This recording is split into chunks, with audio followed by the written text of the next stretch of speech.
सीता जी ने बनाया भोजन पर खाने कोई नहीं आया। तो आइए जानते हैं इस कहानी के माध्यम से। लंकापति रावण के वध के बाद जब अयोध्यापति प्रभु श्री राम की कीर्ति दूर दूर तक फैल रही थी और वह मर्यादा पुरुषोत्तम कहलाने लगे, तब एक दिन महादेव शिव की इच्छा भी मर्यादा पुरुषोत्तम श्री राम से मिलने की हुई। पार्वती जी को संग लेकर महादेव कैलाश पर्वत से उतरकर अयोध्या नगरी के रास्ते पर चल पड़े।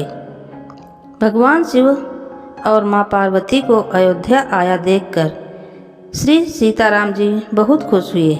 माता जानकी ने उनका उचित आदर सत्कार किया और स्वयं भोजन बनाने के लिए रसोई में चली गईं। इसी बीच भगवान शिव ने श्री राम जी से पूछा, आपके सेवक हनुमान जी दिखाई नहीं पड़ रहे हैं? राम बोले, वे बगीचे में हैं।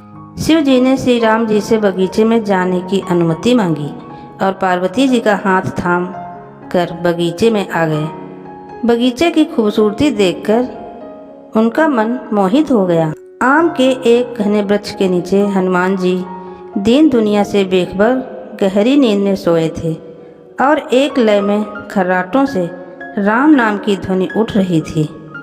चकित होकर शिव जी और माता पार्वती एक दूसरे की ओर देखने लगे। माता पार्वती मुस्कुरा उठी और वृक्ष की डालियों की ओर इशारा किया। राम नाम सुनकर पेड़ की डालियां भी झूमने लगी थी और इनके बीच से राम नाम उच्चारित हो रहा था। शिव जी इस राम नाम की धुन में मस्त मगन होकर खुद भी राम राम कहकर नाचने लगे। माता पार्वती जी ने भी अपने पति का अनुसरण किया और अपने कोमल पांव थिरकाने लगी। शिव जी और पार्वती जी के नृत्य से ऐसी झनकार उठी कि स्वर्गलोक के देवतागण भी आकर्षित होकर बगीचे में आ गए और राम नाम की धुन में सभी मस्त हो गए। माता जानकी भोजन तैयार करके प्रतीक्षारत थीं, परंतु संध्या घिरने तक भी अतिथि नहीं पधारे। तब अपने देवर लक्ष्मण जी को बगीचे में भेजा। लक्ष्मण जी भी स्वयं को श्री राम का सेवक ही मानते थे, अतः बगीचे में आकर वह उन्होंने धरती पर स्वर्ग का नज़ारा देखा तो खुद भी राम नाम की धुन में झूम उठे। महल में माता जानकी परेशान हो रही थी कि अभी तक भोजन ग्रहण करने कोई भी क्यों नहीं आया। उन्होंने श्री राम जी से कहा, भोजन ठंडा हो रहा है, चलिए हम ही जाकर बगीचे में से सभी को ले आए। जब सीताराम जी बगीचे में गए तो वहाँ राम नाम की धूम मची हुई थी। हनुमान जी गहरी नींद में सोए हुए थे और उनके खर्राटों से अभी तक राम नाम निकल रहा था। श्री सियाराम भाव विह्वल हो उठे। राम जी ने हनुमान जी को नींद से जगाया और प्रेम से उनकी तरफ निहारने लगे। हनुमान जी प्रभु को आया देखकर शीघ्रता से उठ खड़े हुए। नृत्य का समा भंग हो गया।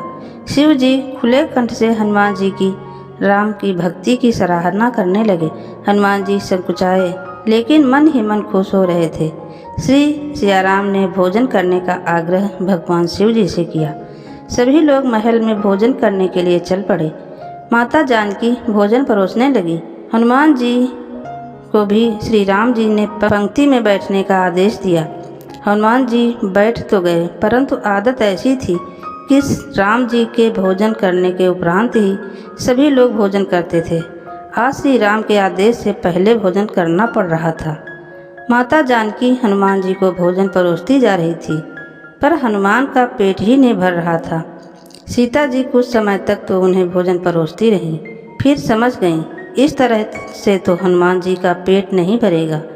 उन्होंने तुलसी के एक पत्ते पर राम नाम लिखा और भोजन के साथ हनुमान जी को परोस दिया। तुलसी पत्र खाते ही हनुमान जी को संतुष्टि मिली और वह भोजन खाकर उठ खड़े हुए। भगवान शिव ने प्रसन्न होकर हनुमान जी को आशीर्वाद दिया कि आपकी राम भक्ति युगों युगों तक याद की जाएगी और आप संकट मोचन कहलाएंगे। संकट हरे मिटे सब पीरा, जो सुमरे हनुमत बलबीरा। वीडियो अंत तक सुनने के लिए आपको दिल से धन्यवाद। अगर वीडियो पसंद आए तो वीडियो को लाइक करें, चैनल को सब्सक्राइब करें।